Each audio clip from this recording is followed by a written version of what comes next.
Fantastic. Good afternoon, everybody. It's nice to see some faces popping up on the screen here.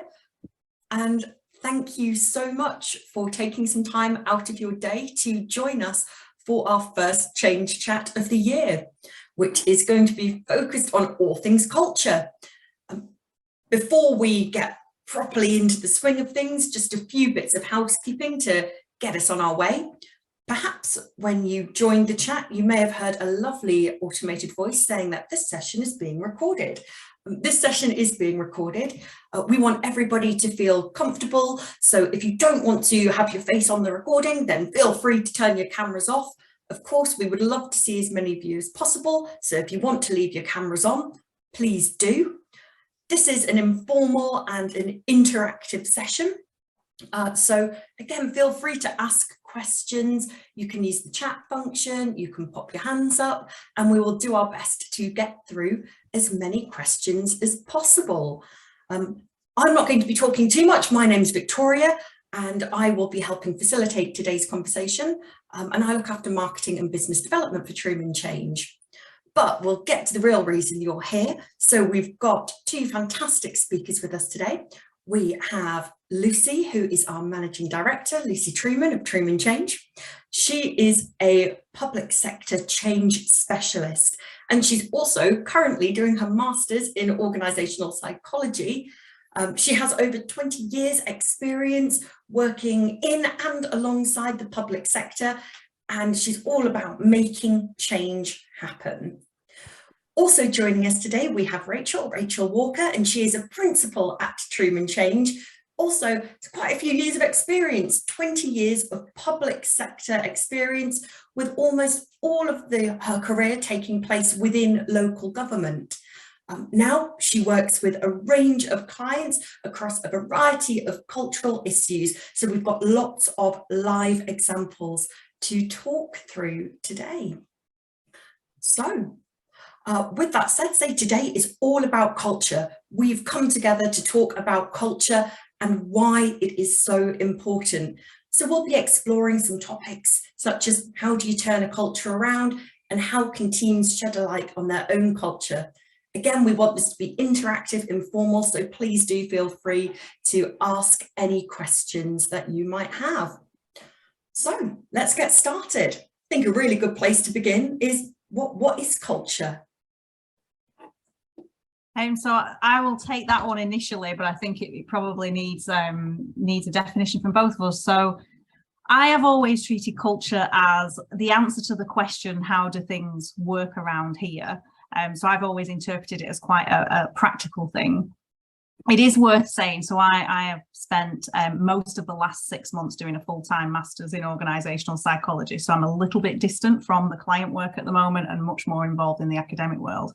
There is over 100 different academic definitions of the word culture, so I think the short answer to your question, Victoria, is nobody really knows what culture is.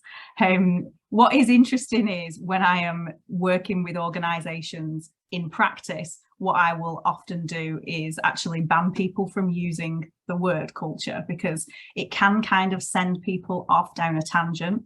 It can often mean the way that people are behaving over here. It very rarely means the way that people are behaving here, even though in reality that's usually what it means. And it can become an excuse for exploring exploring behaviours and things that are happening in more detail. It's a kind of abstract concept that it's easy to say there's something wrong with the culture, rather than there's something wrong with our decision-making process, or there's something wrong with the way that certain people are behaving, or there's something wrong with how we struggle to make change happen quickly. So I have a love-hate relationship with the concept of culture, because I love how impactful it is when you get it right, and how it's very possible to really look at it through a lens that is more concrete and tangible and less abstract. But I hate it when I see it being thrown around as a concept that nobody really understands and an excuse for not actually achieving what you want to achieve. If that is, and it's interesting that this is one of the areas that's definitely been backed up by the academic work I've been doing, where nobody's really got a proper definition. Nobody quite knows what it means. Makes it that little bit more interesting. Rachael, what are your thoughts? I mean, from a practical perspective and looking at our local government clients in particular, or third sector clients, we have where culture tends to be a problem, we find that very few people use the word culture. Instead, they talk about the symptoms. So they haven't quite made that further connection to this, the underlying causes being cultural. So we'll spot a good culture conversation because we start talking about retention rates or high sickness rates or low performance that we just can't quite put our finger on. Leaders tend to have different perspectives. So if someone's new to an organisation, as we are as external people going into an organisation, culture is one of the first things that you see. It's in the way you're greeted, it's in the look and feel of the offices, it's in the vibe of the place, but around behaviours and systems and processes. Leaders who are new to an organisation will see it straight away and will want to address it because it's alien to a newcomer. You haven't quite yet acclimatised to a new culture, so you can see it a lot better. Now, particularly in local government, we have managers and leaders who are long serving, sometimes with one particular organisation. And in those cases, it's difficult because leaders don't necessarily, they're so acclimatised and so cultured within their culture, I would say, that they'll say things like, we have a great culture. Okay, but we have lots of sickness, we have lots of retention issues, we've got lots of performance issues over here. Or we have a family culture. And they're quite sheltered from some of the real underlying cultural issues. We all know as leaders and managers, when you walk into a room, everything goes quiet. Or you think, am I funny? Or do you all just laugh at my jokes because I'm the boss? It's that sort of sheltered understanding that we don't necessarily have about the sort of nuts and bolts culture that's going on. For clients as well and leaders, it can be particularly personal, particularly in the public sector, particularly with long-standing leaders. It's closely linked to leadership, and it's a very difficult problem to accept, even before we start to map and address. That's why we find people talking about the symptoms rather than using words like culture. So I think it's a very personal thing for leaders to address because we feel responsible for culture. But more and more, we're seeing leaders in the public sector, particularly in local government, realising that the underlying culture is absolutely what needs addressing, not just the symptoms. I think you've already started to touch on some of the issues as to why culture is so important. You've talked a little bit about retention there, talked about absenteeism, etc. But I think that leads us naturally into why is culture so important from your perspectives right now? Why do we need to get it right and do it well? So I think there's been quite a lot of high profile sort of reflections on culture recently, more so in, I'd say, things like fire service, police service. There's a lot of conversations going on about toxicity in culture and how some of those issues around bullying, around sort of equality and diversity, and how those things can be, I think there's becoming a much greater recognition of the power of culture in those conversations. So, years ago, we might have looked at an issue around equality and diversity and thought, okay, well, we'll just run some training and that'll all be okay. And I think now as time has gone on, people are realizing like that is definitely not just doing that is not okay in terms of just doing that. So I think it's a high profile issue anyway. My background, as most of you on the call will know, is local government. I think one of the biggest challenges in local government is this tension around microcultures, because I think what's quite special about the sector is the concept that there's such a wide variety of services. And so it's really difficult. I think we went through a phase over recent years of trying to create one council, one voice, one culture, and this sort of consistency. And actually, that's really, really difficult to do. So when you've got one area of the council, which is all about, children's social care and keeping kids safe, and you've got another area of the council that's about something entirely different, it can be difficult to marry that up. And I think the jury's still out in terms of how you do that in a way where you kind of get both. You get a bit of a sense of coherence, but you also allow those cultures and those microcultures to develop in their own right. I think it's important because, and again, many of you know me, my background has been a sort of hybrid background of projects, delivery and culture, and I just really think you need both. And I think a lot of organizations, when they're trying to make change happen, go down one road or not the other. Or so, for example, they might set up a lot of structure and rigor and discipline around making something happen, but if you don't tackle that people side and you don't tackle some of those really deep underlying assumptions about what it means to work in that place, the best project plan in the world is not going to get you to where you need to be. So I think it's important in terms of being able to have a healthy environment. The vast majority of people want to go to work and do a good job, and they want to go somewhere where they feel valued, and culture is a big part of that. It's important if you want to deliver good services, and it's important if you want to make change happen. Rachel, I don't know if you have anything to add to that. I do. I'm going to say the words post-COVID. I don't know if anyone had 11 minutes on the sweepstake, but in a post-COVID environment, if we look at things like the Great Resignation, and there's a lot of studies out now to say that people aren't leaving jobs, they're not leaving money, they're leaving because of values and they're leaving because of culture. This massive sort of shared experience that we've been through as a country and as a global population, people have reassessed their values, reassessed the kind of environment that they're willing to work in, and are no longer willing to accept toxicity or a culture that really doesn't speak to their values. In the local government and in the public sector, we have a lot of particularly values-driven people. So if you look at things like children's services or adult social care or education, they're values-driven officers who are there to do a great job. But we get clients in adult social care saying, we've got people leaving to go and work at Amazon over the road. And you think, well, that's not exactly the culture that we hear about that's great. So why? And then when we talk to people, it's not the money, it's not the work. They want to do a good job. It speaks to their values. It's the culture of feeling disempowered or whatever it happens to be there and then. It's not the system, it's not the processes, it's not the money, it's the culture. So it's just more important than ever as everybody is reassessing those personal goals and personal values in that post-pandemic space. Rachel, can you potentially give us some more examples of some of the things that you've seen? You've obviously talked about people are leaving because of values in the environment. Can you give us some examples on things that you've experienced recently? Yeah, I can. I mean, I think what I would like to do is sort of we look at culture through three different lenses, sort of behaviour, systems and symbols. So I'm going to be cheeky and I'm going to throw it over to Lucy first, because she's way better at explaining those three things than me, because I get two of them in particular quite confused. Lucy. So part of our approach that we take, and there are lots of different approaches, I will say. So we use one that was designed by Taylor, but it's kind of come from the work of Shine, which if anybody on the call has not heard of Edgar Shine, he's definitely worth looking up. He actually passed away this year, but is often described as the father of culture from an academic perspective. He developed a component way of viewing culture. We use the slightly simplified version because obviously we're not applying it in an academic way, we're applying it in a practical way for our clients.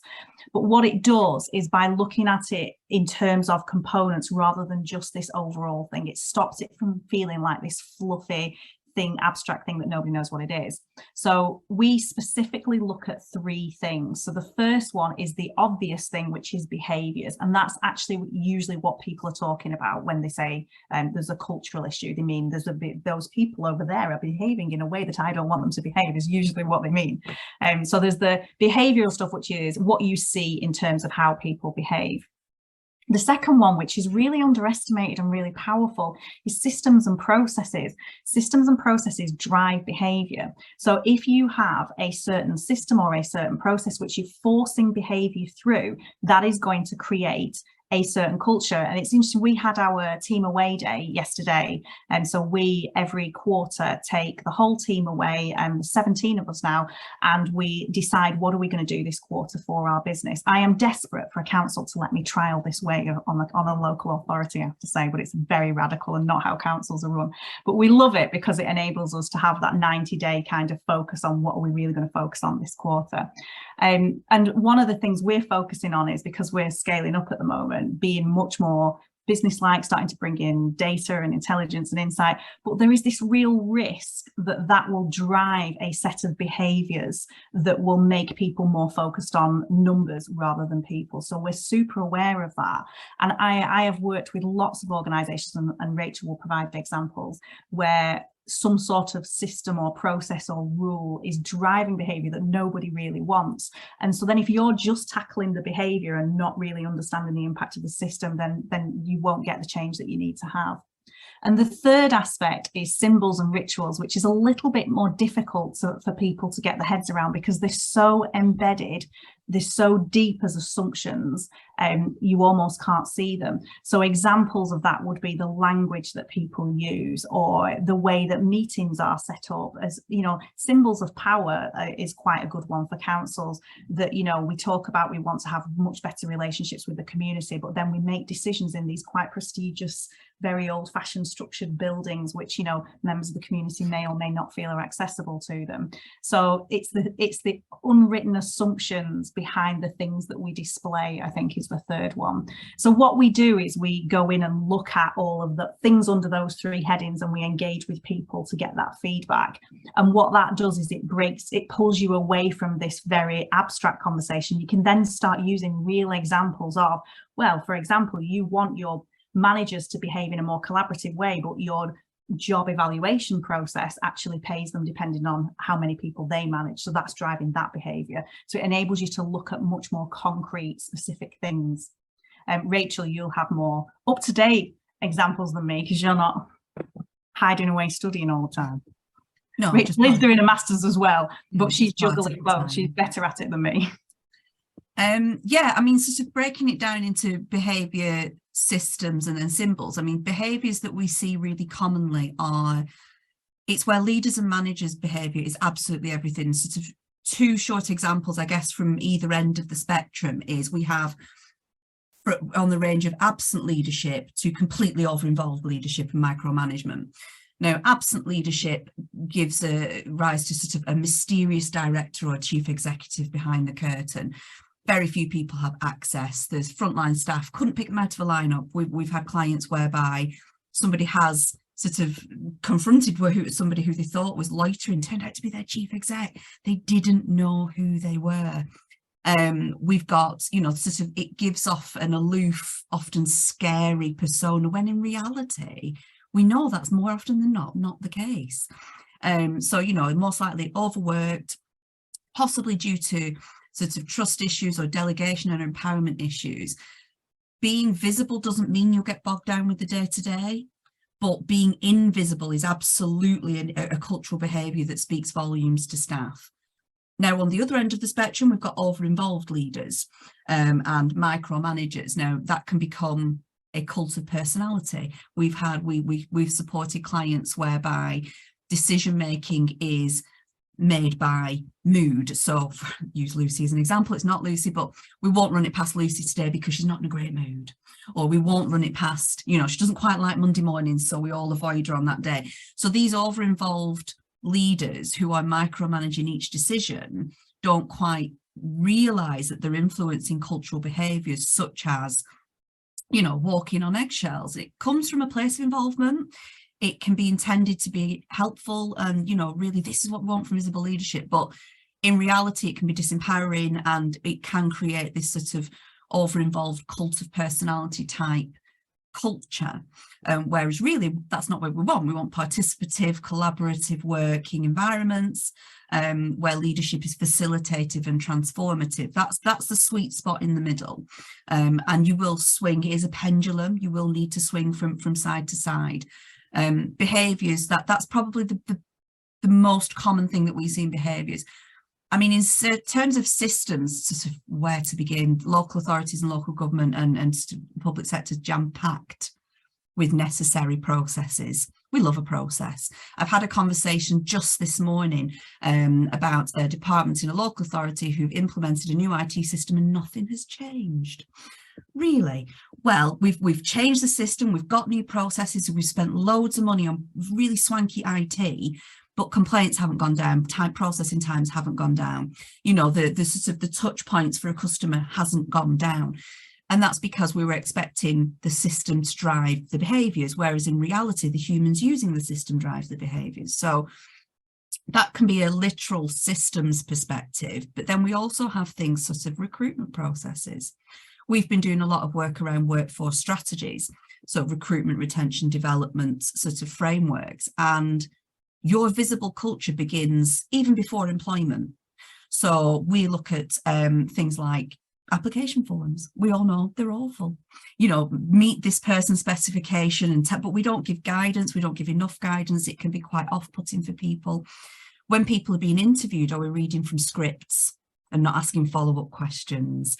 How are we conducting ourselves at that point? When somebody starts on their first day, are they a burden for a massively overworked and stressed team leader, or are they given a great big first day welcome? And, you know, that cultural, these are all things that are really representative of a culture that people don't necessarily think of as cultural. So when new starters walk into busy offices feeling like a burden, it's an absolute indicative straight away of what your culture is. Even things like probation, we're on probation, meaning, oh, have we done something wrong? Am I, you know, being watched constantly? It's around, this is all cultural things that we don't associate with culture, we associate with process. Now, the rituals and symbols I love because it sounds like sort of satanic worship, and I think it's great. But internal comms, I would say if I had to pick one example, internal comms would be the best example of symbolic culture. So do your internal messages go directly from leadership to staff, or do they cascade through heads of service, then to team leaders and managers? Because that can promote gatekeeping.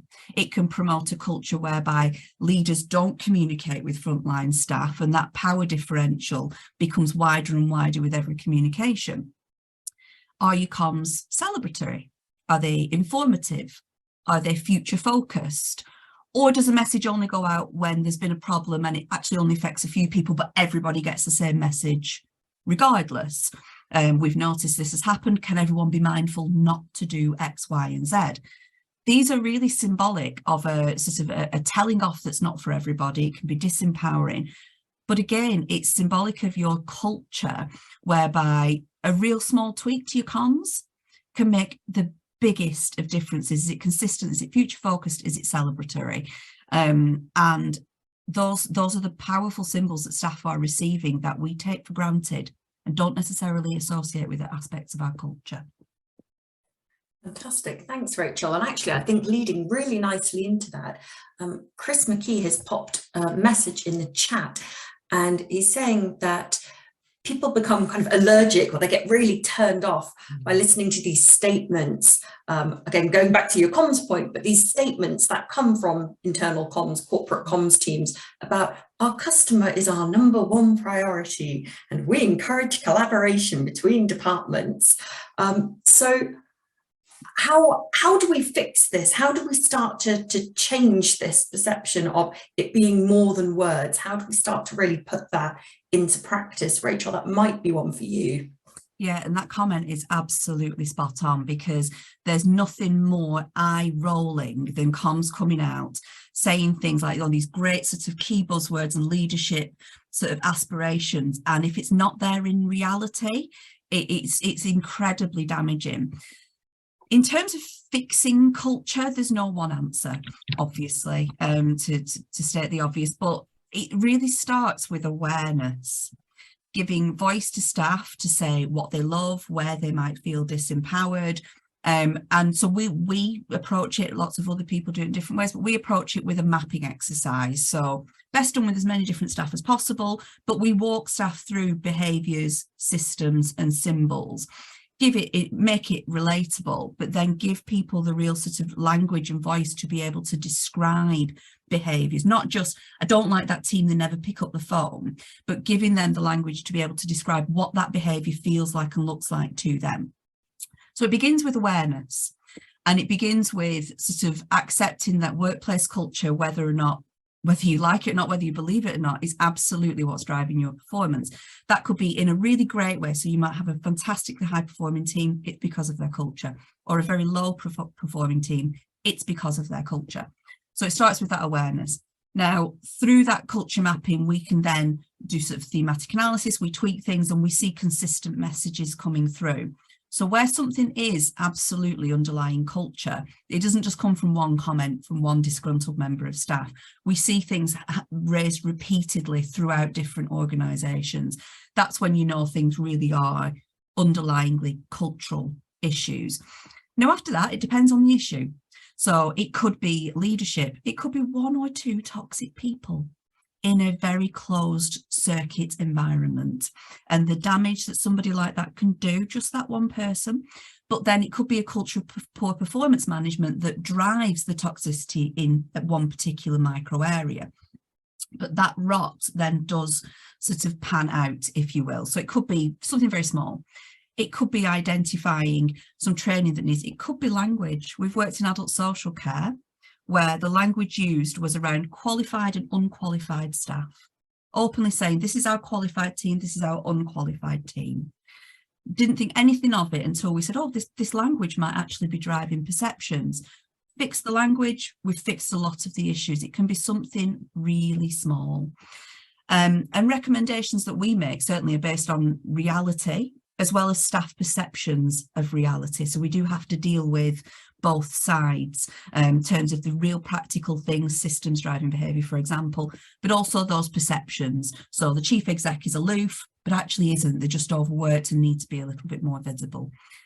So really the change can be instrumental, communicative. More often or not, it's a little bit of both, but it's very context driven and very situational.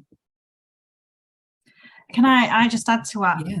I think that the component way of looking at it, the power of that is that it gives you those very specific targeted actions, because what you don't want to do is sort of lift the lid, do some sort of piece of work where you're engaging with your staff for feedback and saying, can we have some feedback about what the culture is? And then you get the message back of just being, well, the culture's really rubbish and I'm miserable working here. And then you're like, okay, well, we don't know what to do about that, so we'll just pretend we never had that conversation. Because that's actually more damaging. Like, if you're not going to take any action, you're better off not even reacting, not even asking the question in the first place. So I think by breaking it down into those components, that does give you a much more focused view. And sometimes it is something really small that an organization just hadn't quite made the connection. Oh, well, by putting this message out, this symbolizes this. So it is definitely doable to make a really big difference in culture quite quickly. In terms of turning an entire culture around, I think that does take longer, but you can have quick wins with it. You can make a difference very quickly with things that you might not have even really understood. You know, we all have it. We have blind spots at Trueman Change. That's why we were reflecting so much yesterday on, hang on, if we start doing dashboards, which feels incredibly exciting for such a small business to have a dashboard, what behavior might that drive? You know, as we expand and we've got more teams, how might we manage that micro culture? Sometimes these things just sneak up on you, and you find yourself as a leader thinking, God, I would never have meant it like that. I've done loads of work with social workers, and they have utmost respect for unqualified people and would be, really value those kind of people in support roles. But as Rachel said, sometimes the language is so embedded that you don't even know it's happening. Victoria, I'm conscious there's lots of questions. Right, I've seen a few questions come through. I wish I'd never said ask questions now. Ask questions, and now they're all coming in. We have a question first from Ruth, which is, do you have any thoughts on new leadership that devastates a good culture and that leads to staff having nowhere to go? And she's thinking specifically for charities, third sector. But what are your thoughts on that? What happens when you get somebody new coming in and really shaking up the culture, but not in a good way? So I think sometimes that comes from a lack of understanding. I think most leaders are doing the best they can, and particularly when you're new, we've all been there. You feel that pressure as a new person that I'm here to shake things up. Rushing that process without understanding is dangerous. And I would encourage that particular leader in that situation to do something a bit like what we were just talking about, that sort of mapping to understand it. It's difficult without the context. And I will say I'm not from a charity background. I do know Ruth, I'm part of People's Powerhouse, but if you want to link in with me separately, Ruth, I do actually know somebody that does a lot around specifically health and well-being and workforce stuff in the charity sector. I do know somebody that is in that field, and I'm happy to link you up. But I think it's encouraging that person to slow down a little bit. Sometimes it's a deliberate thing though. Sometimes, whether I don't know the context, but sometimes boards and people do put people in deliberately to shake it up. And sometimes that's a deliberate tactic to do that for a short period of time and then put somebody else in afterwards to let the dust settle. It's almost like the bad cop, good cop thing. I don't think it's healthy. I think it's better off being a bit more stable and being a bit more of a trajectory. But it might be self-awareness on the leader's part. It might be that they don't know they're doing it, and it might be coaching for them. Does that help? I feel like that was a very non-answer. No, definitely answered things. Definitely, I think it did anyway. We've had another question come in around the direction of travel for culture change. So can culture change be driven from the bottom up, or does it have to come from the top down? What do you think? I'll throw that out to either of you. It's both. It's absolutely both. And I think this is a really exciting thing. So those of you that know me know that the thing I'm most excited about is what change looks like in a post-COVID world. And during COVID, it switched very much to that more bottom-up approach. In terms of at a local government level and at a community level, it was about communities coming together and driving what change they could. And I think there's real magic and power in that. However, we do advise our customers that there is some elements of co-design that you can't do. I've got a rabbit throwing stuff around at the moment, so I'm sorry if that's a bit distracting. There are some elements that it has to come from the top. So a starting point for me is you have to say the what, and the co-design is the how, because if people are completely rudderless and it's just a blank page, people can't do that. But I firmly believe you need both. I'm sure Rachel is of a similar view. Absolutely. I think at a macro level, top down is the sort of the direction of travel that you want to be setting the scene, to be having visible leadership, living the values at a macro level. So take local government, for example. We've got all of these sort of small departments that no business-minded person in their right mind would put under one umbrella. Nobody does bins and children's social care at the same time. So, you know, we've got the macro culture that needs to be top down. I think in those micro cultures, those pockets of, you know, you've got your waste services depot or the admin office in adult social care, these sorts of micro cultures, they can be very much bottom up. And they can be even driven by individuals. So I remember joining local government and everyone used to write with a ruler. They used to use a ruler to write. And that's because one admin assistant who'd been there 35 years and who was addressed as, I won't use the name, Mrs. Walker, that's the culture that she drove. And that bottom up behaviours and systems that she'd had in place long after she'd left were still in place. And that's a really good example of bottom up culture, particularly in areas like local government. We all know that one person who's been there 40 years and is absolutely the linchpin of a team or a particular department. They will have an extraordinary influence on a microculture.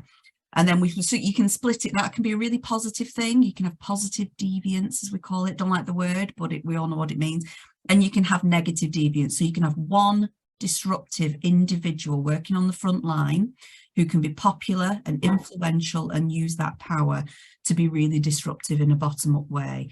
Now that's where top-down then needs to deal with the bottom-up, but it absolutely does go in both directions. But then you get the squeezed middle, which is heads of service and middle managers who are from both sides really jam, that sort of jam in the middle of the cake. And that's where, you know, culture from the centre, I think, is incredibly important as well. We need to not neglect that squeezed middle in the middle.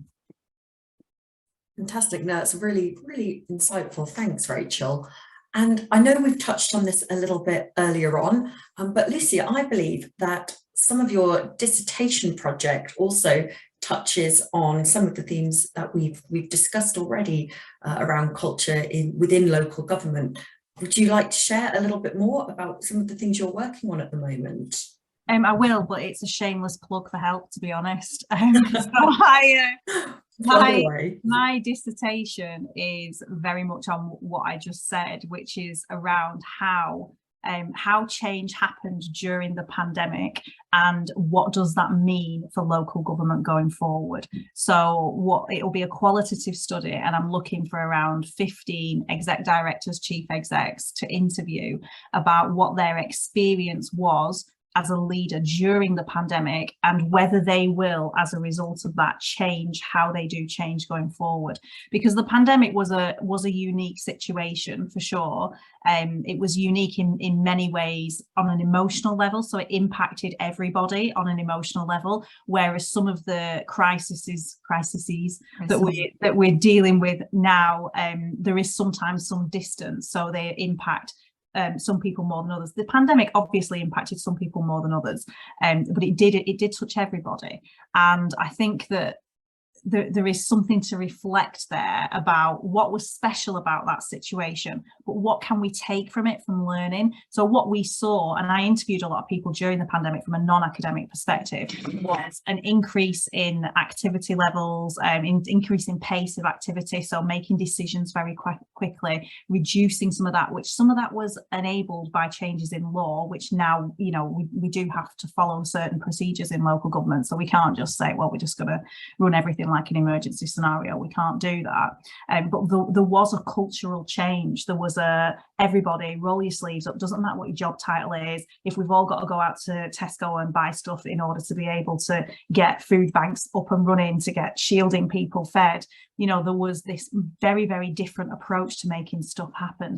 So my question for the senior leaders is, what parts of that are you going to take forward and apply to the cost of living crisis, the climate crisis, or even not as much crisis, but even just changing the way that you operate, you know, small changes within your organization? Will you do change differently as a result of what you learned during that time? I hope the answer is yes. On a personal level, I hope the answer is yes. I lost my dad to COVID, and this work was very much almost a piece of therapy during the pandemic. We did a lot of change chats, which I know many of you joined during that time, to look at what's the good that's going to come out of this. But I also just think, you know, that redefining that relationship with both workforce and communities, because all of those barriers between partners and between councils and you know, other sectors and also charities, all of that broke down quite a lot, not broke down in a negative way, but reduced a lot during the pandemic. So what's the learning there, and how can we take that forward? So it is definitely a plea. Anybody that is prepared to be and in that role, you know, that is a chief exec or exec director, or if you know somebody that would be prepared to give me an hour of the time and kind of share your views, it'll be a very informal interview. Then yeah, I want to pull as much of that together as I can, to see if we can, as a sector, do change in a different way going forward. Please do feel free to drop us an email. If you need our email address, you can head over to our website, you can fill in a form. You may have already received an invite from us for this from the email address that you could email back, but we'll make sure that if you are interested, we will loop you in. I'll drop the email address as well in the chat as well, so we can connect. We're almost at time already, but I think it would be a good opportunity to take one last question that I've seen in the chat here, and it is, what tips could you offer to develop a good culture where there is absolute change fatigue in the department? Oh, I had this conversation this morning with a fellow change specialist. I have strong opinions about change fatigue, and I am very maverick in this view. So, and I really want my next piece of research after post-COVID to be about change fatigue. And I'm maverick in this view because if you won the lottery, that would result in a lot of change in your life, and nobody would be saying that you would be fatigued. So I think there's something really interesting to explore there around what is the fatigue. And I have a theory based on my practice in local government that the fatigue doesn't come necessarily from the change. I think it comes from the fact that we expect people to be able to do change whilst all operating in a very rigid operational role. So taking, for example, social care, we measure social workers, we measure them based on the number of cases or the number of children or the number of panels or whatever it is. And we apply that kind of psychology throughout local government. So if you are putting like a middle manager or frontline manager in a position where they are almost being scored on their performance, and then you put change on top of that, I think that's where the problem is, because it's a different mindset, it's a different driver. So I think, but I don't know, that there's something in that rather than it being change fatigue as a concept. What we do know is it's very normal to have an emotional reaction to change. I'm not going to wheel out the change curve because it's crap. I shouldn't swear on it. But there is an emotional reaction to change. There's an emotional reaction to uncertainty. So that is true. We do know that. And we also know that there's a lot of individual differences in terms of people's response to change. So there are some people, if you believe in sort of like the big 5 personality theories around sort of introverted, extroverted and conscientious and neurotic and all of those things, which are measured, I'm jury's out for me, but there's a lot of evidence to say that it's true. There are some people that are literally just hardwired in their personality to be more accepting of change than others. So all that aside, I think it's dangerous when we start to make change fatigue into a concept or an excuse that we can't change, because actually in public services, we are there to serve the public. We're there to respond to the needs of the public. So we somehow need to pick that issue apart and understand how we can empower people to be able to deal with change, because we have to deal with change in need, just as we did in COVID. Now, I will say everything I've just said is a bit of a maverick view. The vast majority of change managers will talk much more positively and productively about change fatigue. So I don't know if I answered the question or I just said refused to answer the question because I refused to acknowledge the concept. But I think that, yes, absolutely. The comment there about that it's a symptom of poorly managed change, when you've got a culture where there's been a long series of different failed or really damaging change programs, which again, in the sector that I operate in, we've all been struggling under austerity for like, I don't even know, is it like 15 years now? So a lot of that compounded means people have an allergic reaction to the word change. So I'm not saying that the reaction isn't real, but I am saying I think we can fix it. I think we can do better. I'd really agree, Lucy. And I'd also say that change fatigue isn't real. They just don't like your change. They don't like the change that's being thrust upon them.